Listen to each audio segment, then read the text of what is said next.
Some people call me the space cowboy. Yeah. Howdy everybody, and welcome to Andy's Knowledge Report with your host, Captain Andy Nolch, the Space Cowboy. Today's Knowledge Report is about Christianity and what I think is the truth about Christianity and stuff. And also I've got here some quotes that Hubbard says about Christianity. So this is quite an out there briefing. So this is a closed-door secret briefing on vital information about Scientology and the world that you need to know. And so a closed-door secret briefing isn't one for public dissemination, even though I am putting it out there publicly. But there are certain things in this world that are kept behind closed doors and not made known publicly, because if they were, it would cause problems and controversy. And lots of things like the military have closed door secret briefings, and they have, you know, they don't just publicly announce it over the radio of the Navy or something, certain information. So there's lots of secret things going on. And I think part of the reason for that is because people are easily offended. And when you get mainstream television, right, they've got lots of lawyers protecting them, and they've got, I mean, it's just hard for people to just come out and say the truth sometimes, because it can cause a lot of problems. But behind closed doors, they'll just say all this outrageous stuff. So you've got this funny stuff going on planet Earth, where you have a PR, a public relations, a social personality that you see a lot, and people put these things on, but then behind closed doors, they'll be hanging out at strip clubs or something, or they'll have very extreme beliefs religiously and stuff, but they won't say them publicly. And so I openly say nearly all of my beliefs publicly and stuff, because I'm just going with the whole honesty thing. I think it's entertaining, and I don't agree with lying. And so I guess that's why you won't see a Freemason. Maybe there is a Freemason YouTuber out there or something that's openly saying some of their out there beliefs and stuff. But I mean, I haven't seen it yet. But I mean, I'm willing to do it. So like, why not? I just don't believe in this whole fake PR bullshit. You know, public relations. Ooh, worry about what the public thinks. You know what I mean? I don't care. You know what I mean? I'm just going to do it and say it. And yeah, I'm walking bad PR. I'm walking outrageousness, right? I don't walk like, I mean, you listen to when the PR people for the church speak, and someone says, what's Scientology? And they go, oh, it's 7 dynamics and blah, blah. And they read some bullshit PR line, and it's so boring and lame. It's just like, just give them the truth, you know? So anyway, I like to just say things how they are. So this is what this video is, and it's talking about Christianity and stuff. And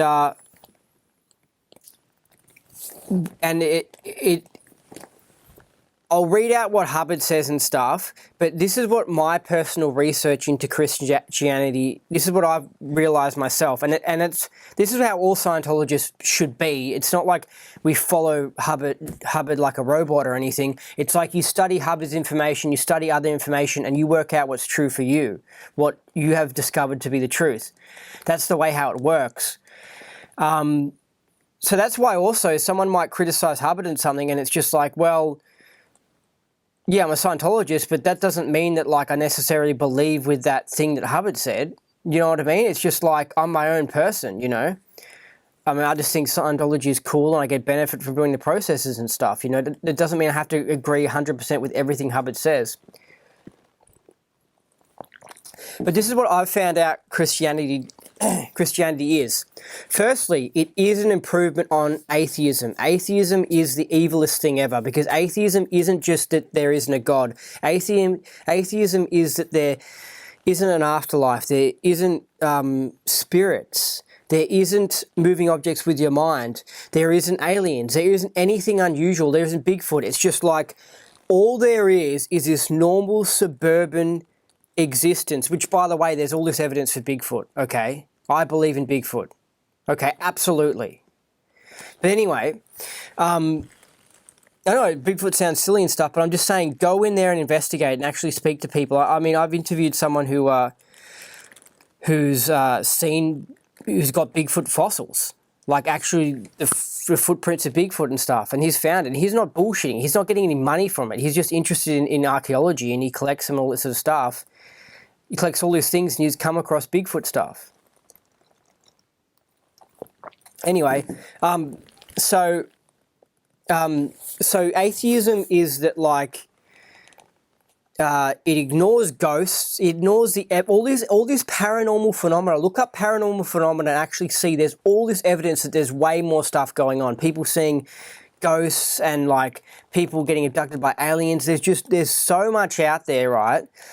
But atheism and atheists, they tend to be stubborn people, and they tend to they don't believe things easily. Like, they're very skeptical. Like, if somebody tells them a story, that they would stay on the side of that's not true. And they won't believe in aliens or Bigfoot until they actually see one for themselves. Whereas I can study these things and look at all the information and fact check people and stuff, and I'm interested in this sort of stuff, and I can get to a point where I can say, okay, I haven't seen an alien, but it's very likely that they're out there. Very likely. There's just so much evidence indicating it. But a skeptic person could look at all the same information that I've looked at, and the skeptic will say, I don't believe in it, nah. And it's just like they're people who are very stubborn in their beliefs, so they're stubborn that these things don't exist, and they don't change, and they're not open-minded. And that it's how they are. They're suffering from fixed ideas, and they're actually quite aberrated and low-toned, and they're actually sick fucks, to be honest. Like, they're sick in the head. Like, I bet you if you spend time with them, right, and you start doing objective processes with them, you just watch them dramatize and see their case flare up, because they're not uptone. A lot of them are mocking up that they're uptone. A lot of them are one-ones.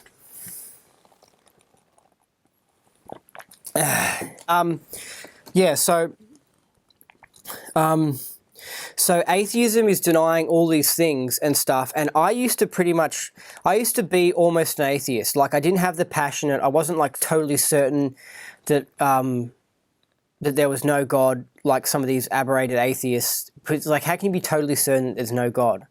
And it's just, it doesn't make any sense, because you don't have evidence for it. Like it's just silly. So I had the idea that, yeah, it seems like there's not any God, and that past lives and spirituality stuff seems silly and stuff, because I'd been brainwashed by the system. And so at age, like, 21, when I first came across Scientology, my opinion of life was just really shit, because I had the atheist opinion, because it's just so shit. Like, even though I went to Christian church for a bit when I was a kid and that, I didn't really buy into it. But I didn't really believe in past lives. I barely even knew about them or anything. And so overall, it was just physical universe reality. This is all there is. There's no past lives. There's no ghosts. There's no moving objects with your mind. There's no, like, aliens. There's nothing unusual. It's just like all there is, you know, football on a Friday night or something. You go to university, I don't know, you get married or whatever.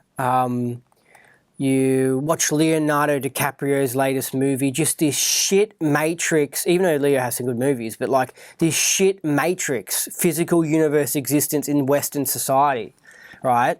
And so I wasn't happy, right?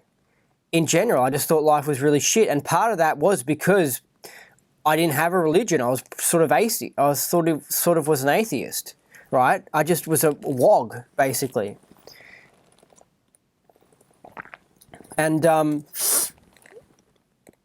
it's just really crap, and it's negative, and there's no excitement in life. It's just like, you look around, you're like, this is just shit. Like, this is just boring. Like, I was like that, okay? Like, I know other people can be interested in being in the Matrix, but I wasn't. I was just like, this is just boring. I did not like this. And I went to a doctor. It wasn't a psych. It was just a cheap doctor, like one of the government ones, probably for free or something. And, I just said, I think I might have a chemical imbalance or something, but I just think everything's shit and boring and stuff. And the doctor was like, everyone's bored, because she was bored as well, because she was in the Matrix. But I was like, yeah, but maybe it's a chemical imbalance. I want to try these antidepressants, because I just thought it sounded sort of cool to have a happy pill, It'd be like, that'll be good to be happy,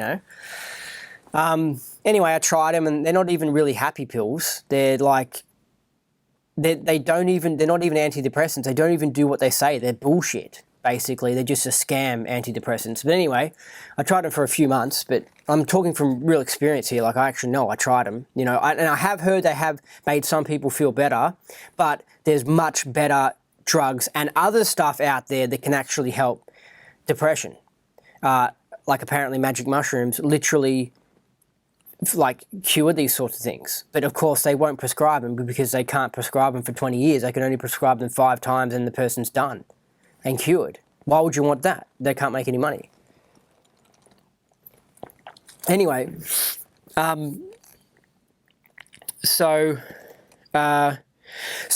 when I say Christianity is basically better than atheism. Atheism is the worst. And then, as I got more spiritual, I learned more things, and I evolved, and I found out the truth, and I was like, well, the truth is actually awesome, and I got into Scientology and all sorts of stuff. And that brought me up, because it gave me happiness and excitement and stuff, because it was the truth, because the truth is interesting, But anyway, so personally, I believe Christianity is a step up above atheism. Atheism is sick. It's got lots of one-ones who believe in it, lots of lefties and stuff. It's communism, basically. Communism, they went in and they got rid of religions and socialists and stuff, and lefties and the left-wing movement and stuff have been trying to attack Christianity and religion in general and get rid of it. Anyway, so Christianity is a step up on that, because people have a community. They have a nice church to go to. They believe that there's more after they die, like more stuff happens. So it's not like their existence just ends. They get some sort of spiritual help with their religion and stuff. And so it's definitely a step up on atheism. And you can see it when you look into studies and you see Christians and stuff, and they have lower suicide rates, and you see them in happy churches, and the girls look hotter. And it's probably because they're not taking drugs, because they're being goody-goodies and stuff. But like, drugs is more associated with a polluted, degraded, urban, depressing existence that's atheistic, and you need to have drugs to make you feel happy and stuff, and so you get into smoking ice or some shit. Do you know what I mean? Whereas the nice little Christian girl, like, although she's a goody-goody, like, she doesn't quite need to take drugs, because she's got the community and she's got the support and stuff. And also the Christians, they don't kill their babies like the atheists kill the babies and stuff, like with abortions and all that. So Christianity is just a whole step up. But then there are religions like Buddhism, which I'd say is like above Christianity. Then I'd say Scientology, which is even higher up above, because it actually really starts improving a being and giving them spiritual technology. And so my opinion of Christianity is that it is like a control system, and it kind of stops people from actually going free, but gives them a little bit of goody-goodies and a little bit of improvement, but it stops them from going free. And that I kind of am leaning towards Hubbard's ideas on Christianity, which I'm going to be reading out in a moment. But, I mean, you could say Christianity is kind of evil. Like, as in, because you've got a being. And I mean, I don't know. I just don't see it making people spiritual and really setting people free, because it's not really doing that. I mean, and also here's the thing about Christianity. It's basically a con, right? Because you don't actually have the scriptures, the actual stuff that Jesus was talking about. Like, you don't have recordings. You have this book that's been translated and would have been translated with mistakes in it, and it's thousands of years old, and it's had edit editions, or whatever the word is. It's had things taken out of it and stuff, and like, you can't even really be a proper follower of Christ, is what I'm trying to say. Like, unless you could go back in time, hang out with Christ at that time, then you could actually be a real follower of Christ. Or maybe in the years, 100 years after or something. Because it's been now 2,000 years, so much have gone on and stuff. It's just like the real Christianity just doesn't exist anymore. You know what I mean? It's morphed into something else. It's kind of like you've got a karate teacher and he teaches this cool type of karate, and then he dies and he passes on his teachings, but then things get changed and someone adopts this and says, no, we're going to drop that because I've got a new idea and stuff. Then 2,000 years later, people are saying that they're practicing this cool type of karate, right? But they're not really practicing it. They're actually doing something different to what he was doing 2,000 years ago. Do you see what I mean? So nobody can actually be a real Christian. That's why the whole thing's a con. You know what I mean? Like, and I'm sure no Christian can argue with me on that. Like, honestly, like, think of it. Like, unless they actually believe that Bible is accurate, right? Which you just can't believe that it's accurate. I mean, when someone's translating, someone will read out something in one language, and in the other language, they've got to select the right word to match it. What if you choose a word that's sort of similar, but it's not really the right word? You know what I mean? Like, it's stuff, things get lost in translation. And also with Christianity, you have like, there's like way more books that they could have added to the Bible, but they just chose to not put them in there because they didn't fit in with the accepted mainstream story of Christianity. Do you know what I mean? So that's why you get like the book of Matthew and the book of, what are they, Mark or whatever, and they all match up well, because the ones that didn't match up, they just threw them out. So it's just like, it's a full-blown confusion. It's just like, what the hell is this? That's why I find Scientology is a much better religion, because I can actually hear the guy, L. Ron Hubbard, actually speak, and I can trust that this book was issued by him. Do you know what I mean? And also, I've seen how the Church of Scientology has changed what Hubbard has done, and so I can see how the exact same stuff from Jesus, I can see how man and the Catholic Church and all these sorts of stuff would have come in and changed things for political reasons, for copyright reasons, for other things. And they would have, I can see it. I can see it happen in Scientology, because Scientology's only been around for like 70 years now or whatever. Oh, literally, we're coming up to sort of 70 years now. I can see so much has gone down in 70 years. I mean, if we extrapolate it to 2,000 years' time, it's just like whatever they're practicing won't even be Scientology. It'll be something else. So all these Christians, you're practicing something that's not even Christianity. So no offense, I don't mean to put you down, but so that's why it's all a misnomer, you know, and it's just misnomer. It's just like, it's not even Christianity. It's like, it's something else. It's like man's bastardized version of Christianity or something.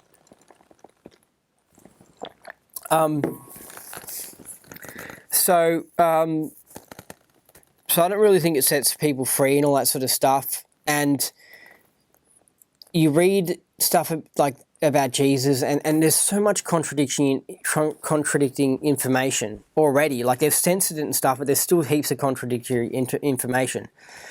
Like, you get one thing saying this and one thing saying that, and it's just like, what? Like, you're trying to read this thing. I was reading a story about Jesus, and you're trying to read it and you're trying to make sense of it, because you're like, what the hell is this? And it's sort of like, let's say 7-Eleven got robbed, and then the police go and they get witness statements, and then the witness says, this is what happened, blah, blah, blah. And then someone else says, this is what happened, blah, blah, blah. And the stories just don't fit in. They're just like, what the hell is this? You know what I mean? Like, this is just such a weird mix. And you're like, what is Jesus talking about? And you can tell it was like, you can tell it was something that was going on 2,000 years ago, and it was an entire different world back then. It's so hard to understand that you're just like trying to understand these riddles, all these things, and you're just like, what the hell is this? And it's just a whole head fuck, basically. And at the end of it, the end of studying a bit about Jesus is that, because I read this book like 2 times and I read it thoroughly and did it the proper Scientology way, where you look up words in the dictionary. Because that's the only way you could even come close to trying to understand the Bible, is if you look up words in the dictionary, right? Because, I mean, you really need a dictionary on a Bible, right?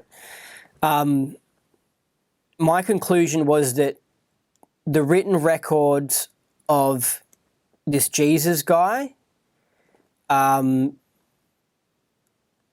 just not accurate. And so I almost can't even give an opinion of Jesus. It's just like, I don't know. I mean, it's kind of like, whoa, I don't know. But on that topic, I did get from a good source of information I can trust that he didn't really die on the cross and that he got out of there. And so I believe that he continued on. So this is what I believe. I believe he continued on. He didn't actually die on the cross. They set someone up, and that was a fake thing, right? So he could get out of there. I believe that what he was doing was some sort of political movement, like maybe taking over Israel and like maybe taking over the government or something like that, or taking over the government of the churches or something, like something rebellious like that. That's why he pissed off the authorities.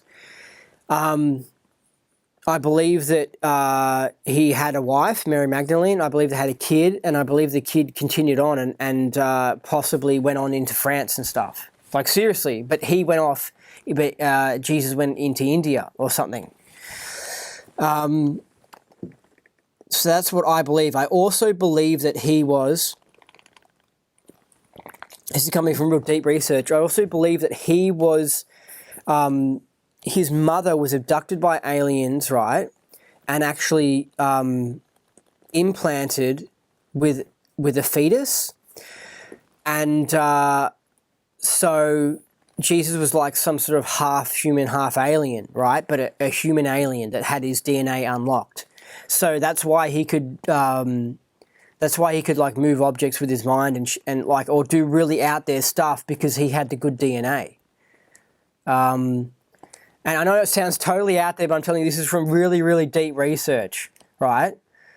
There are little things like that I can get, you know what I mean? That his mother was impregnated by aliens, basically, and put back, and the aliens, you know, told her, you know, you're going to be producing a great child and that sort of stuff. Because aliens interfere here on Earth all the time. It happens a lot. Like, seriously.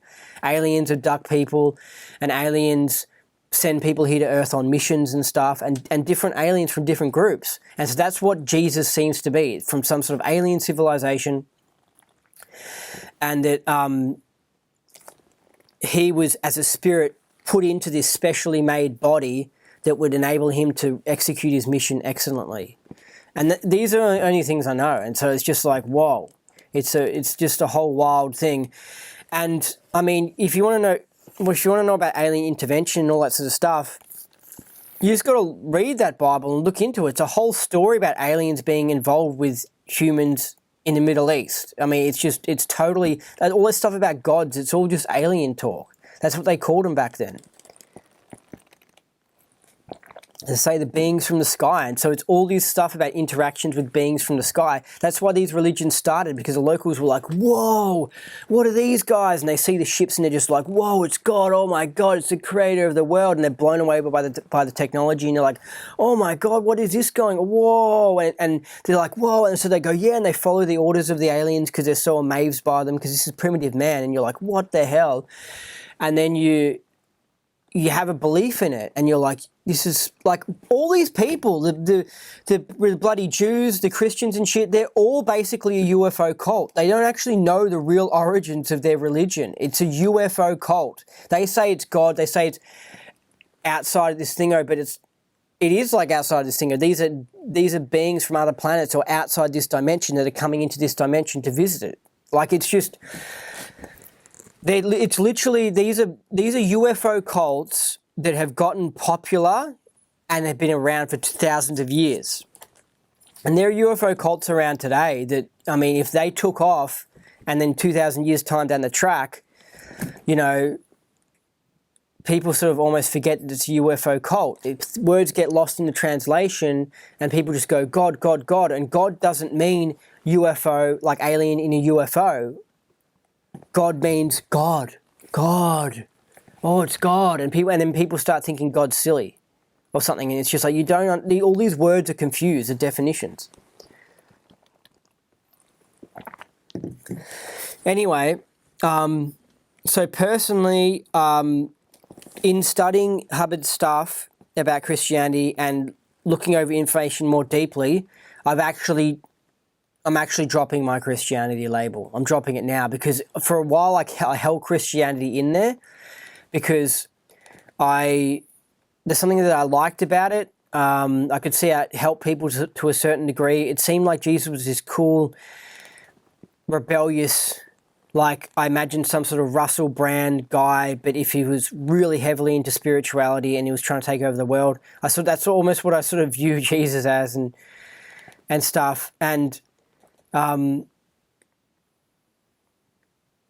the reason why now I'm starting to drop it is because I recognize that there's no way you can actually accurately be a Christian. So what's the even point in talking about it? You're just following a bastardized man's version, and I can see how it spiritually it dumbs people down because people get trapped into this box of Christianity where I can't look into anything about entities because that's not good, and I can't do drugs because it says don't do drugs in the Bible or whatever, or something like that. And so like they're just too controlled. It just closes someone off too much. Like it brings them up above the atheist, but then it stops them, and then they don't progress further as a being because they're trapped into this Christianity box. So anyway, I think I'll just read out what Hubbard said. I'm sorry for not reading it out straight away. I just wanted to let people know that. But this is kind of a cool thing because, I mean, for a while there, I was holding the label of being a Christian and a Scientologist. But then I wanted to call myself a Gnostic Christian as well. I was like, I'm more of a Gnostic one because I'm believing in more the unusual side of Christianity. But now I've gotten to the point where I'm just like, I'm dropping Christianity. But I might have been involved with Christianity actually during the time of Jesus. In my past lives, right? And back then, right, if you've got a guy walking around doing out there spiritual stuff, I'm going to be there and I'm going to be parading him around saying, check out this guy. Can you believe what this guy does? What the fuck? This is out there. This is wild. This is exciting. And I really would get into it because I'm saying, here's the hardcore evidence. You know what I mean? Here, skeptics, look at this. He can move an object with his mind. Have a look. You know what I mean? He can heal someone, look, bam, bam, bam. And people here on earth right now exist that can do this stuff, that can literally heal like Jesus was just healed by touching people. Like seriously, it's happening right here, right now. I mean, they're not as powerful and as cool as Jesus and stuff. But, I mean, this stuff exists, right? Anyway, so back then, I liked the idea of Jesus because I was saying to people, see, there's more to life, right? But that doesn't necessarily I believe in that, in Jesus's philosophy and worldview, if you know what I mean. I just like him from the point of view of like saying, look, see, you can heal people with thoughts. Look, you know what I mean? See?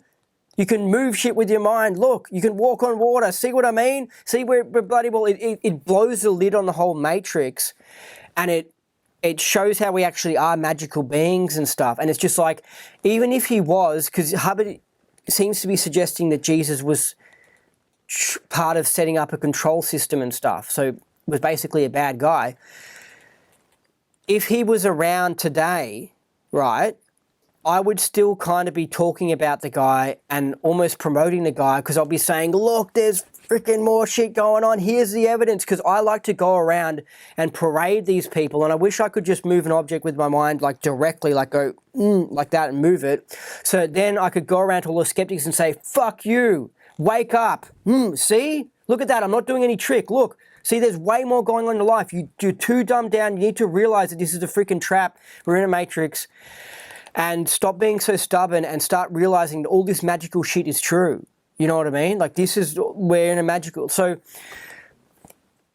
that's what I like about Jesus, is because he's basically a huge troll. He's walking into the matrix and he's all OT and he can do all this magical stuff, and it just shits all over the matrix. It says, fuck you, matrix, you're not, it says, fuck you to the meshed universe. You're not this physical thing that controls me, and I can't do anything about it, and that we're born and we're just in this shitty trap. Like, there's more to life. And so that's what I really liked about Jesus, not necessarily his political message, right?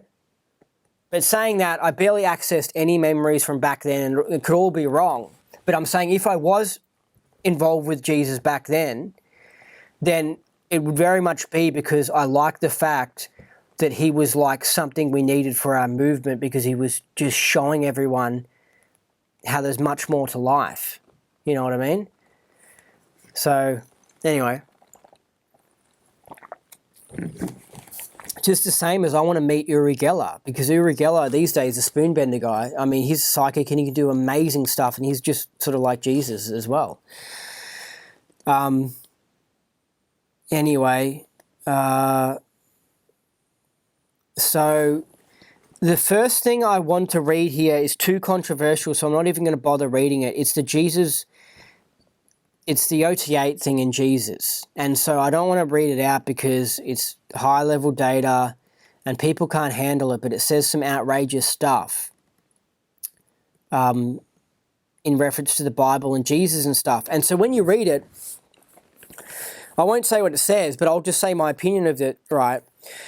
You go, oh my God, this is what this is saying is outrageous. But if you factor in the fact that we don't have any accurate information on Jesus, like the historical record is a joke, right? What makes you think you even have any idea who Jesus was and what he stood for and his beliefs and all that crap? So you read, because this is what happens when people read this thing that Hubbard wrote on OT8. People read it and go, oh my God, this is so offensive and stuff, but that's only because they've got a fixed idea of what Jesus is. But what they haven't realized is that you got to inspect that idea. And just because it's popular in current society and people were brought up in Christianity and stuff, it doesn't mean it's true, right?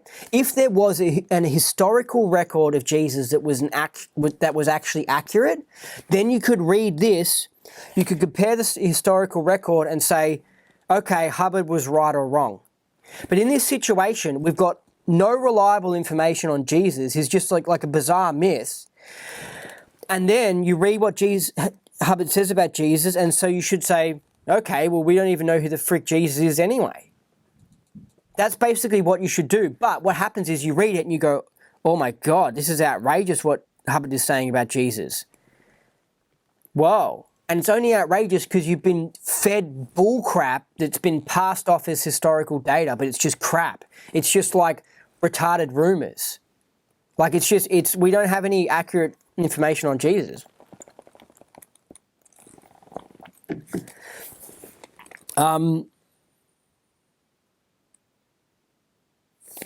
Also, Jesus could, he could, it seems like he could heal, because there's too many accounts of him going up and being able to heal people.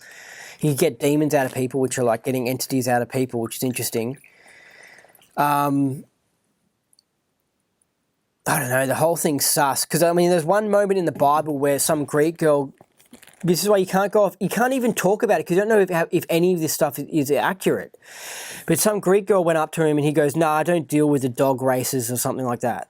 Like, Jesus literally said some passing comment that was like the most racist comment you'll ever hear. But he basically said, you're Greek, you're a piece of crap, and I'm not going to talk to you or something like that, or I'm not going to help you. And then she nagged, and then eventually he helped her. And you read this thingo and you're like, what the fuck is this? This is blowing a lid. Like, this is blowing the lid off Jesus. It's just like, this totally changes everything. It's like he was specifically sent here just for the Israelites. It's just like, he said, and that's what he says. He says, I'm here for the Jews. And it's just like, it's like, what the hell? Like, that's sort of, maybe he was here sent by aliens just to deal with the Jews who was an alien colony or something, like a human alien colony, because it seems like God came here and impregnated some Jews, some people in the Middle East, and created the Jews, and were like, this is my community, and we're setting up some sort of, I don't know, something, but it's interesting. But, you know, so it's just like, whoa, you know, I mean, anyway. So I'm not too concerned about what Hubbard says here about Jesus, because I like, firstly, let's say I ask you about Jimbo, right? Like my friend Jimbo, have you met him? You know what I mean? Like how can you say your opinion on Jimbo? You know what I mean? So like we've got an opinion of Jesus, yet none of us personally knew him. It was 2,000 years ago when he was here. So even if we did personally know him, like, talk about accessing accurate memories, you know, it's just so long ago, you know. It's just ridiculous. It's like you asking me, what do you think of that movie? And I haven't even seen the movie. All I've seen is crappy reviews of it and little stories and bits and pieces, and it's all a mess, and you don't know if it's accurate. It's just like, we have to face the fact here. We cannot actually hold a conversation about Jesus and say our accurate opinion about Jesus, because we just have no idea. It's just a ridiculous myth. Like, I'm not saying he didn't exist, but it's just like the information's just like these bizarre thingos. So it's just like, it's like, what do you think of Jesus? Well, I have no idea. What the hell? Like, there's nothing I can say about it, you know? Do you get what I mean, right? Like, Christians will read this and get offended, and it's like, dude, were you even friends with Jesus? Were you even around 2,000 years ago? You know what I mean? I would only get offended if there was actually historical records and you could actually work out who Jesus was right now, right now today. But you can't do that.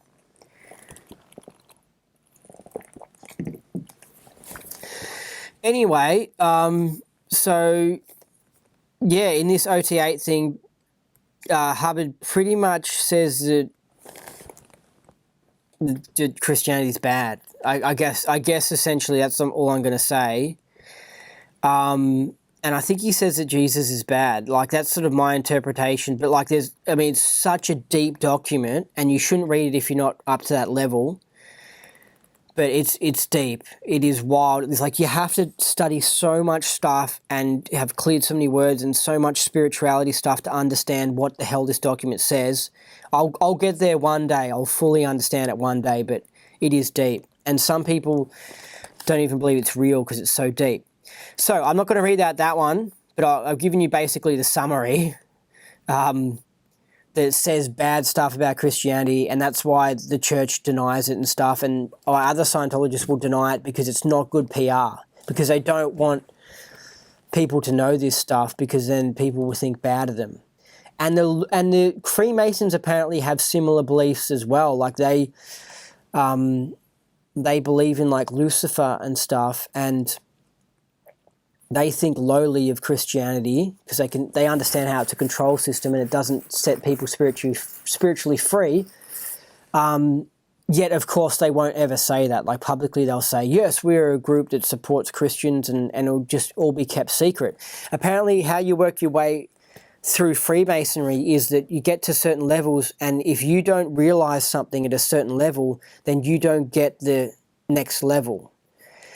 So if you're switched on, like me personally, I mean, I've already realized this, right? But if I went to do the Freemason level, I'll get to the level where I realize, no, Christianity is actually bad and it entraps man. And then they'll say, great, Andy, you're ready for the next level. And I'll be like, yeah, cool. But someone else who goes along who's like a brainwashed sheep, who's not that bright intellectually and spiritually and stuff, they'll go along and they'll get asked a question about Jesus or Christianity, and they'll say like, Christianity is good, yeah. And they'll say to them, the Freemasons will say, all right, great, yeah, cool.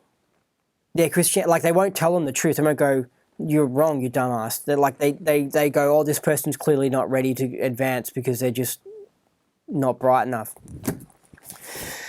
Anyway, so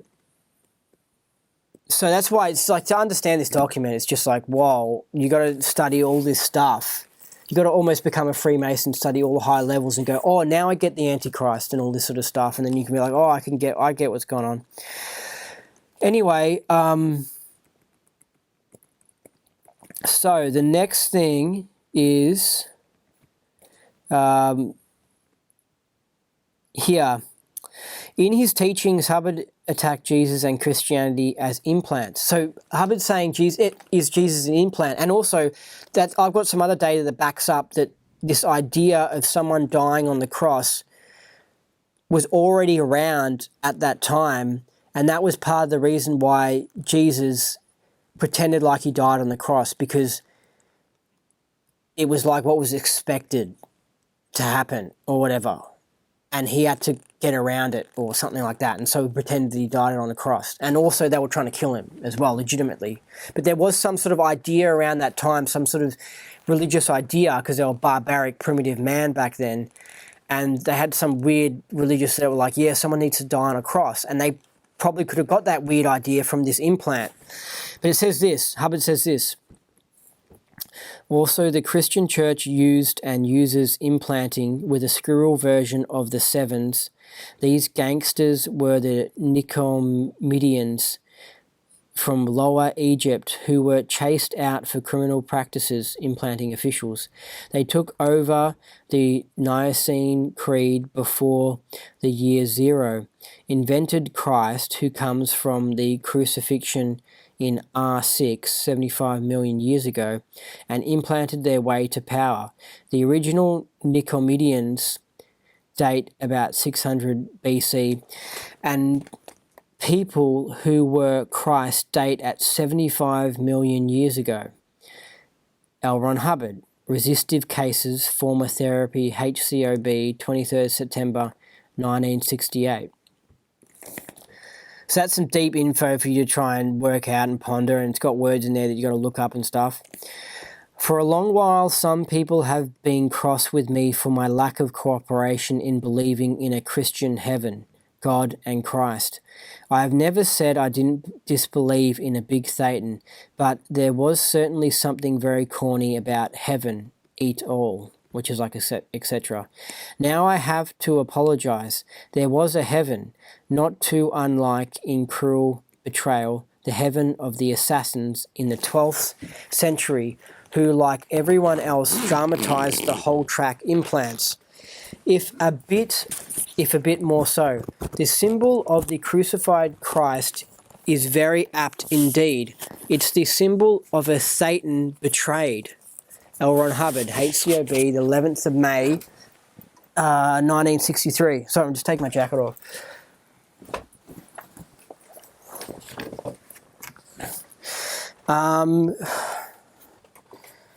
Yeah, so that's, again, I mean, to try and understand these things, he's talking about such deep information. It requires so much study, and some people just never will be smart enough to understand what he's talking about. We've got more here. Further, we have our hands on an appalling bit of technology where the world is concerned. With rapidity and a meter, it can be shown that heaven is a false dream and that the old religion was based on very painful lie, cynical betrayal. L. Ron Hubbard, HCOB, the 11th of May, 1963. I've had stories of people having near-death experiences where they die and they literally meet Jesus and stuff, and it does seem like Jesus is possibly part of some control system to get people to go back into bodies. And it could be set up by the Markabians. If the Markabians are running these implanting stations here on Earth, keeping people trapped, they could have put Jesus here as someone to believe in, so then they die and they see this guy in robes and they're like, oh my God, he's so amazing, so beautiful. And it's just some sort of recording of Jesus, but like they're like, oh, that's Jesus. like, and I learned about him in Bible school, and then they go towards him because they're like, oh, he's the nicest guy ever. And they go, oh, yes, Jesus. And Jesus goes, yes, my friend, I'll look after you. Come here. And then he wipes their memory and says, you go back to earth, and then sends them back to earth. Do you know what I mean? Like, we have to understand that we're here from this third dimension. We're here in this third dimension, and there's basically more going on. There's not only aliens with other planets, but there's sort of other dimensions, and there's other levels of existence. And when you die, you suddenly become a spirit, and you're like a non-physical thing, and you're in like another realm. And it's in that realm, it's possible that you could take someone and hypnotize them and guide them and send them somewhere else, just like in real life. Like I can grab you, take you, put you in a room, pump you full of drugs and beat you up and stuff, and I could give you a hypnotic suggestion and an implant, a pain drug hypnosis, right? And you'll suddenly be mind programmed to maybe be obsessed with living in San Francisco, right? I could do that to you now and send you off, and then you'll go towards San Francisco. Right? So what this is, what I'm talking about here with this cycle and stuff, this is like pain drug hypnosis. This is like the CIA abducting someone, but in another dimension, in like the spiritual realm, and then sending them back here to keep us here on Earth as a trap. And of course it sounds totally wild, but our reality doesn't leave this. Our reality, most people's realities are just stuck going to their 9-to-5 jobs, or on like the latest sport game or something. Like, our reality's fixed here, so we don't look further out there to find out what's going on. So then we die, and we've just been told about Jesus, so we die, we suddenly see this being, and we're like, oh my God, it's Jesus. Go towards him. We go towards him, oh wow. Jesus radiates love, and he's like, come here, man. And this is his implant. This is his like hypnotic suggestion. Come here, man, I really like you. And then he runs like some sort of technology that they've got, because this is like this is alien technology. This is extra dimensional technology, because there's aliens and there's also dimensional aliens. It's like beings from different dimensions and stuff. They've got way advanced technology. Like, we can't even understand it. So it's just so far beyond the crap PDHing, that I was just explaining before. Like, it's way beyond that, right? Then you send them back to Earth, and then the person goes back to Earth, and then they've hypnotically, like when someone's been made to bark like a chicken, right? The hypnotist makes them bark like a chicken. Well, this person's been made to forget their past. So the person's like, I can't remember anything. And they also got this other command that says, you go into a baby body. So then the spirit's like, pregnant woman, baby, and they go towards her, and then suddenly you're born again. And people get stuck in this cycle over and over and over again. We are like cows, but for higher beings. The higher beings use us like the same way we use cows to get meat. They use us to be trapped here and to do whatever it is. I don't fully understand it. Anyway,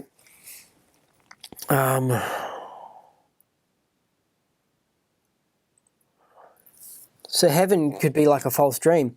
All right, religion does much to keep the assumption in restimulation, and the assumption is like when you take on a body, I think. Religion does much to keep the assumption in restimulation, being basically a control mechanism used by those who have sent the pre-clear into a body.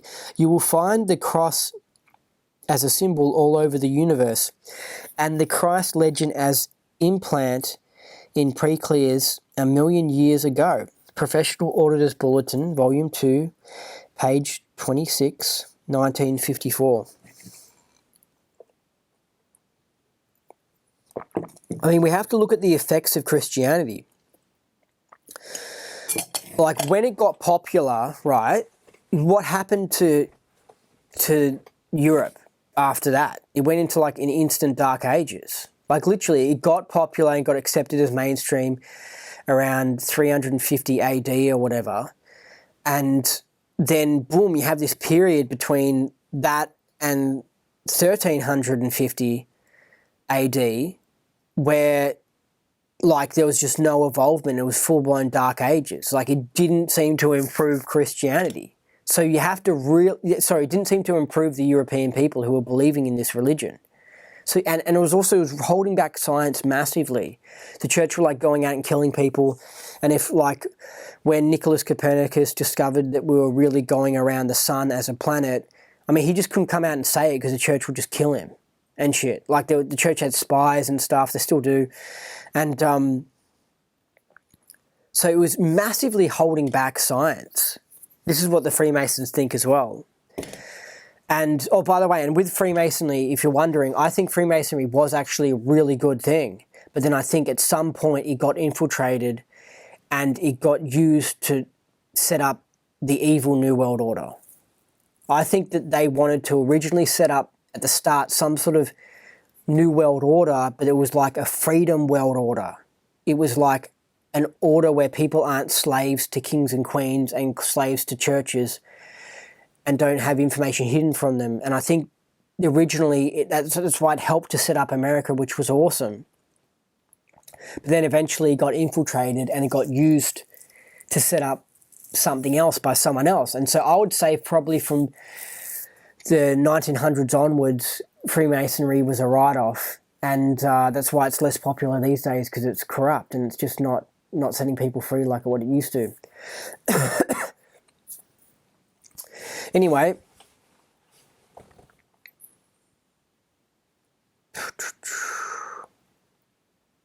now we say this thing called a thetan is capable of producing all sorts of things, and we say this is the person.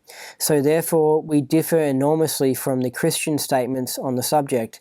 They say, you son must save your soul. The fellow says, I don't have one. So therefore the Christian religion cannot possibly be true, and they lose all kinds of converts this way. Somebody saving his soul is doing something very interesting. He evidently has something set up over here that has probably mass, that he says is his soul, and then he goes about saving it, and it turns out to be a demon circuit called Mama or something.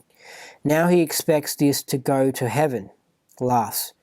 Clearing Congress Lecture, L. Ron Hubbard, 1958. I mean, so you can clearly see how this is for high-level Scientologists, because you just wouldn't be able to understand what he's talking about if you didn't know what these sorts of things were. But what I'm going to do is I'm actually going to put a link to this in the video description, and this thing that I'm reading off, it's an article. I think it's an article from someone who doesn't really like Scientology, and I think they're sort of saying Scientology's opinions on Christianity, and I think overall it has a bit of a negative thing, but it's got quotes here, and this is what I'm going for, the quotes, good quality quotes. And you can also just Google what L. Ron Hubbard said about Jesus, and you can watch videos and stuff, and you can find it, but warning, you might come across some high-level data, that's all. So, yeah, I'll put that in the description. Men then, a whole lot of people will say carelessly, well, God is everywhere. Remember that this was an idea which was introduced rather lately in Christian religion. The God of which they speak, of whom they speak continually, is Yahweh. Lord knows how it's pronounced, because it's so secret that nobody is supposed to be able to pronounce it. So they omitted all of the vowels in the word, and they spell it only with its consonants. So Lord knows how this word is to be pronounced, but the more agreed upon pronunciation amongst scholars, so they can talk about it, is Yahweh, and this is a Christian God, but he lives in a trunk with a leopard skin. That's right, that's the full story of it.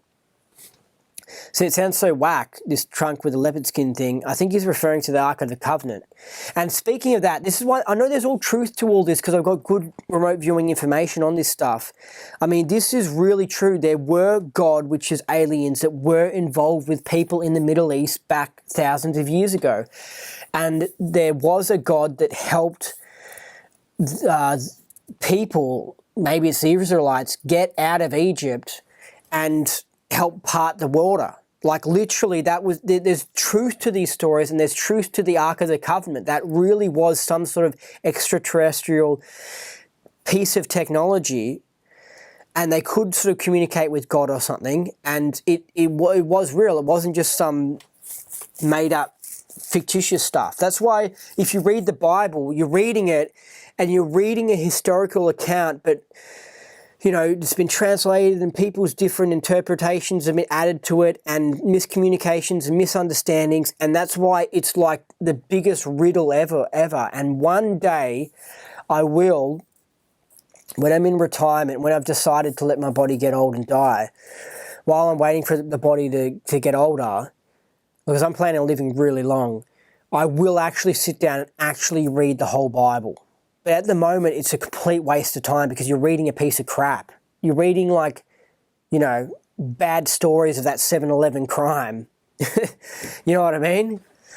It's just such a mess, and it's so deep and so hard to get through. But one thing I will say to you is that these things aren't just ridiculous, because you get someone like Richard Dawkins who hates religions and stuff. And, I mean, he's right about some things, you know, and he's kind of a funny guy.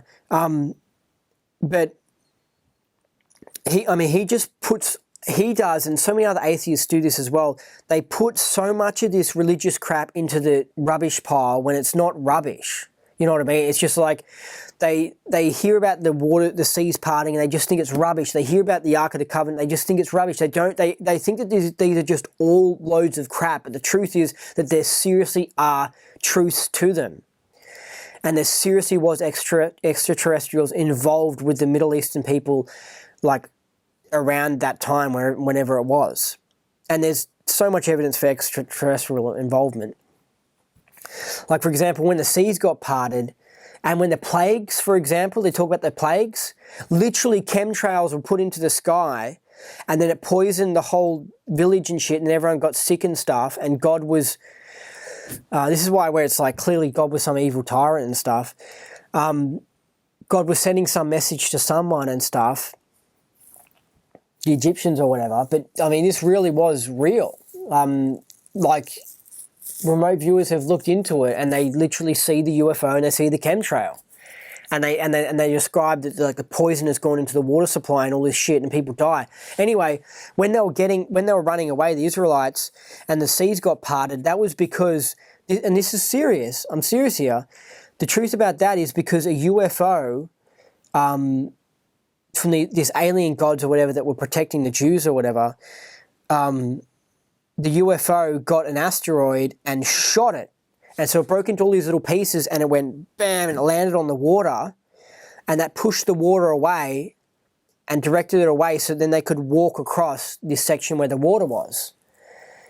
And it probably also hit, I don't know, they probably also could have done stuff like shot stuff at the Egyptians that were chasing after them. But that's why when you hear all these stories, you go, why do these people actually believe in God and think this imaginary thing's real? It's just like, because they actually know they were there, and their forefathers that were just before them really did see the aliens, really did see the craft, really did see the burning bush, whatever that burning bush really was. You know, really did see the asteroid get blown up and fall to the sky. So they were like, no, God is a real thing. It really is. And certain people really are getting protected by God, you know.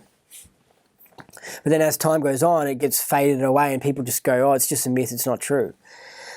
All right. Old therapies include the 2,000-year-old, year ago plus or minus Aosclepian drug treatment, hellebore, which is like some plant poison, which produced a conclusion, which I think is supposed to be concussion and, well, maybe a conclusion and coma, and in which the nut practitioner made up as a god and visited the patient in a dream. This outfit was all over the ancient world. L. Ron Hubbard, Resistive Cases, Former Therapy, HCOB, the 23rd of September 1968.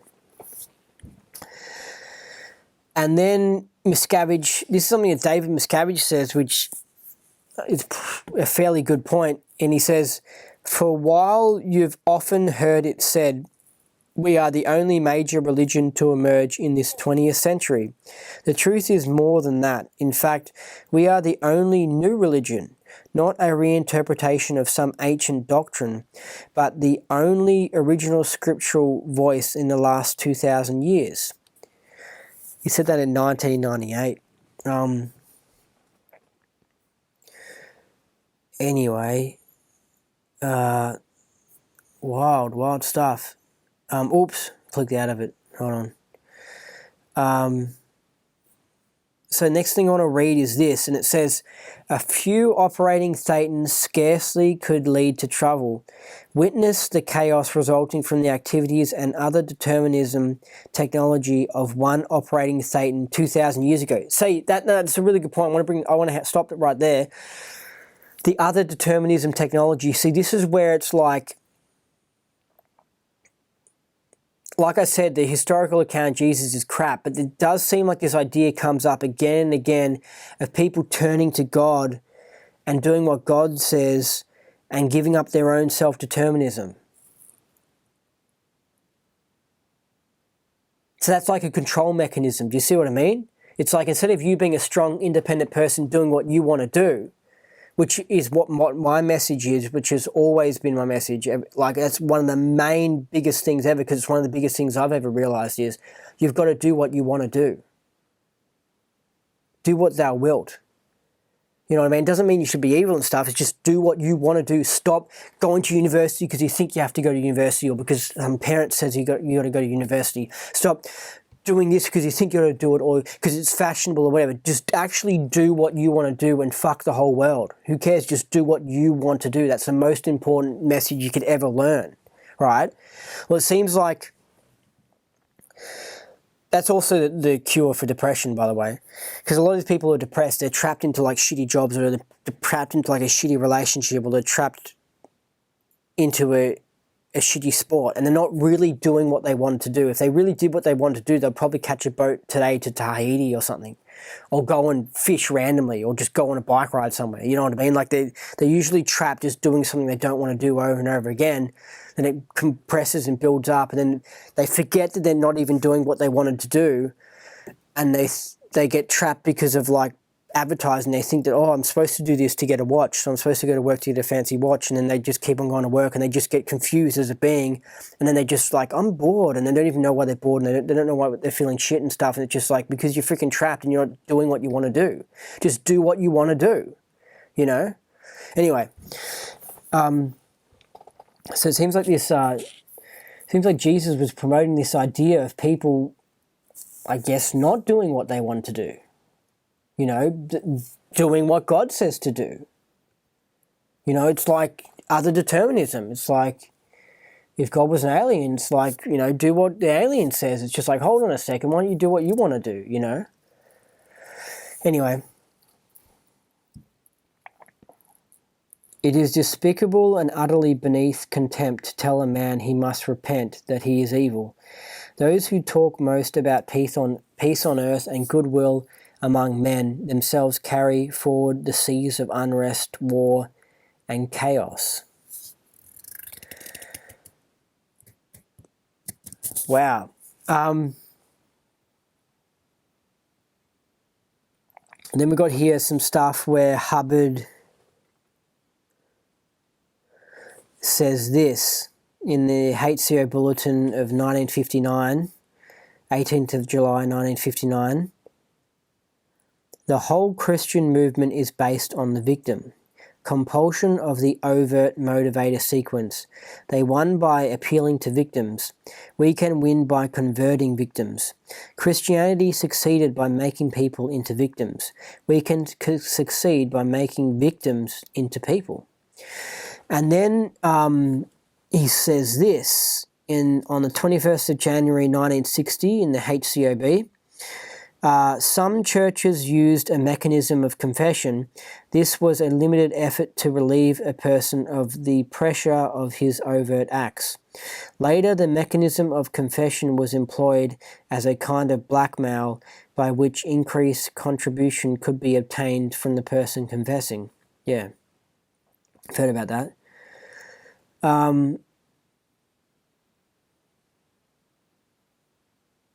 Okay, and he talks here more. He talks here on the 10th of April 1980 in HCOB says, the phenomenon described above has been going on for a long time. It's been going on since the earliest days of Christianity, and I'm sure the Christians picked it up from somebody before that. It's a basic mechanism, so somebody picked up this confessional idea somewhere along the line. It's very far from the only mechanism there is in the mind, but it in itself was good enough to carry the Roman Catholic Church through hundreds of years over the out-TRs of those father confessors.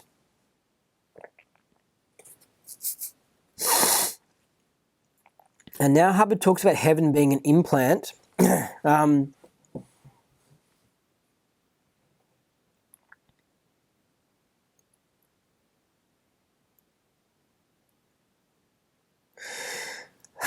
All right, okay, it says here, based on over 1,000 hours of research, auditing, analysing the facsimiles of the reactive mind, and with the help of a Mark V electrometer, it is scientific research and is not in any way based upon the mere opinion of the researcher. The contents of this HCOB bulletin discover the apparent underlying impulses of religious zealots and the source of the religious mania which terrorized Earth over the ages and has given religion the appearance of insanity.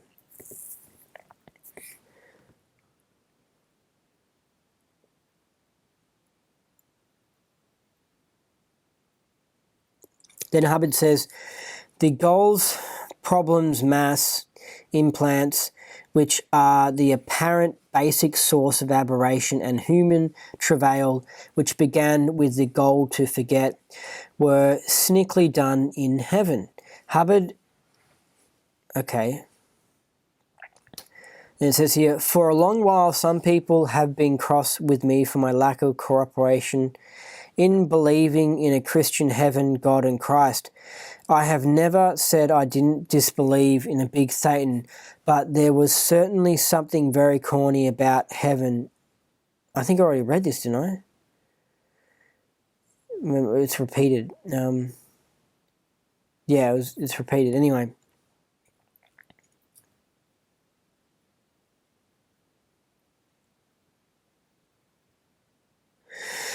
And then, Hubbard talks here about the implant of heaven. He describes what they look like, and how you see gates and a fence and stuff. That that wall of heaven, that in the clouds, and that whole idea, and marble angels and all this shit. It's interesting. I don't know, because you hear about this sort of stuff when people say they have near-death experiences and they sort of see these sorts of things. Anyway.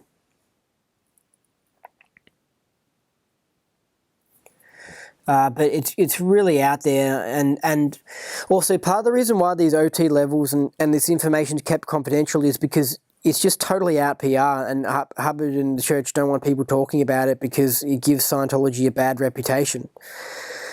Like, they just want...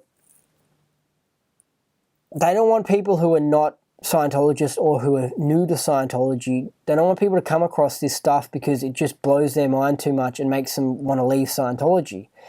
See, I'm a fairly reasonable person and I don't react irrationally to things and emotionally when it's not called for. And so I can confront information like this and be like, okay, yeah, all right, it makes sense, or that sounds out there, but Hubbard's right about Dianetics book, and I'll see. Other people are like, what the hell is this? And they go crazy, and then they just leave Scientology. So that's why, like, some of this stuff is just not... not made public or whatever. I've got another thing here, and it says... this is taken from Lecture 24 of the Philadelphia Doctorate course. You'll find, by the way, another manifestation is pre-clears will shift identities and borrow facsimiles like mad. There's what they call the Christ game, and that game has been played and played and played and played. Honest to Pete, these cards are just so thin. They've been laid down amongst the coffee cups and so forth of the whole universe. You'll find out thousands of years before the year 1 AD Earth, you will have facsimiles and dolls made up like Christ. Fact 1, a million years ago, is occasionally rigged with Christ and the devil and an angel. A fascinating thing, it's an old game here on Earth. There was undoubtedly a Christ. One of the reasons he was swept in so suddenly and he would go forward so hard is he had a good assist back of him in terms of an implant. So, yeah, there's that. There's another thing here in the assist lecture of 3rd of October 1968. This is kind of confidential stuff, but it says, anyway, every man is then shown to have been crucified, so don't think that it's an accident that this crucifixion they found out that this applied. Somebody somewhere on this planet back about 600 BC found some pieces of R6, and I don't know how they found it, either by watching Mad Men or something, but since that time they have used it and it became what is known as Christianity. The man on the cross. There was no Christ, but the man on the cross is shown as every man. So of course, each person seeing crucified man has an immediate feeling of sympathy for this man. Therefore, you get many PCs who says they are Christ. Now, there's two reasons for that. One is the Roman Empire was prone to crucify people, so a person can have been crucified. But in R6, he is shown as crucified. I don't know, man. It's just really interesting. And it says in the assist lecture, it also says the entirety of Roman Catholicism, the devil, all this sort of thing, this is all part of R6. So let's just be honest here. I mean, it's just such deep spiritual information. There's so many different sources. It's not like there's no one source where Hubbard says, this is what Christianity is. And he says, blah, blah, blah, blah, blah. And he says exactly what it is. It's like you have to go to these different sources, read them and stuff. Then you also have to investigate things yourself and come to your own conclusion on what Christianity is. And, you know, is it an implant or is it not? And all that sort of stuff. Like, this is the job as a Scientologist. Like, you are a researcher and you think for yourself. You no longer are taught things. You research and you study yourself. That's why supervisors are called supervisors. They're not called teachers. In Scientology, they're called supes, supervisors, because they're just watching you and helping you with your studies, because you're studying and you're learning yourself. You know, I guess if you want some religion where someone just says this is how it is and you're not going to think, and if you're lazy and you want to do that, then go find some of the other religions and stuff. But the problem with that is that if you've got that lazy, fucked up attitude, then you just become victim to these other beings who want to use you as slaves. And they just tell you bullshit information and they just take advantage of you. Things aren't that easy. You know, you're not just going to be handed a silver platter that says these are the answers to life. This is exactly what's going to happen to you when you die. This is exactly what Christianity is. You know, you're going to have to go and look into things. I mean, even in Scientology, you can't just say this is OT8 and go and do OT8. Because there's different versions of OT8. And we don't fully know what the exact OT8 is. But I've had to look into it, and there's a certain person that I would go to and I'll get a good idea, like that I'll trust as a source to get OT8. But basically what I'm saying is I couldn't just walk around and go, oh, I'll get OT8 from this guy. You know what I mean? I had to research it and look into things. Things are tough, things are hard. That's part of the game, it's part of the challenge. If things were easy, it would be boring.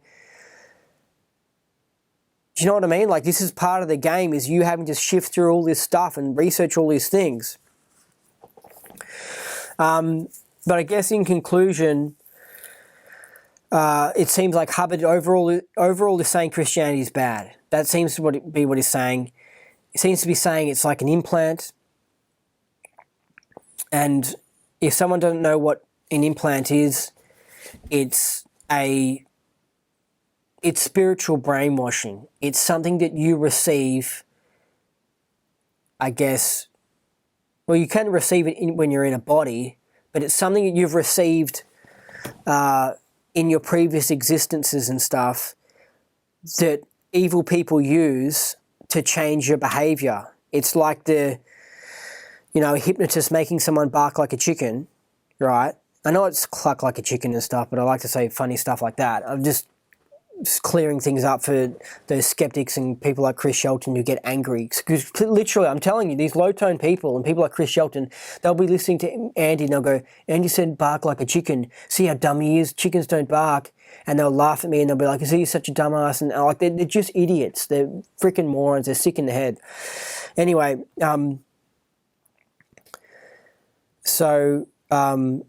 like a hypnotist tells someone to bark like a chicken. Well, these spiritual implants are like there's some sort of advanced technology that aliens use or interdimensional beings use, and it changes the person's behavior, because who cares if someone barks like a chicken? But you might want someone to make sure they stay in a body, you know what I mean? Or don't research deep information or something like that, because then you keep them dumb. Do you know what I mean? Or it's they more confuse someone and then just make them a dumbass. So it's like, if you notice, right, a lot of evil politicians, right, if they had their way, they would take everyone for like a 1 hour brainwashing session, and they'll dumb people down like there's no tomorrow, because they're trying to do all these things to dumb people down because they love controlling people, right? So basically, aliens are the same, and they've got access to this advanced technology and stuff. So they take someone and they dumb them down, they screw them up, so then that person acts the way they want that person to act. So that's what we've experienced. That's why we're here on Earth. We've been degraded and dumbed down and stuff. And so it seems like Hubbard's basically saying that Christianity, that whole religion idea and all that stuff, that's all a part of a control system and a dumbing down so that these other beings can control us and we're obedient slaves or whatever.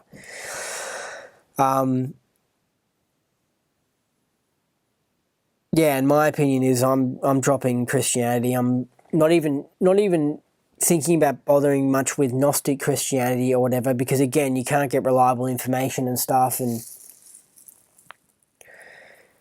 anyway, I do think it's the whole story, the whole UFO cult of Jesus is quite interesting. And anyway, I'm not going to look too much more into it. I mean, I'm pretty certain that is a UFO story. But anyway, that's it for this podcast. Thanks for listening. I've been your host, Andy Knowles, Space Cowboy. You've been listening to Andy's Knowledge Report. So until next time, get up that bridge.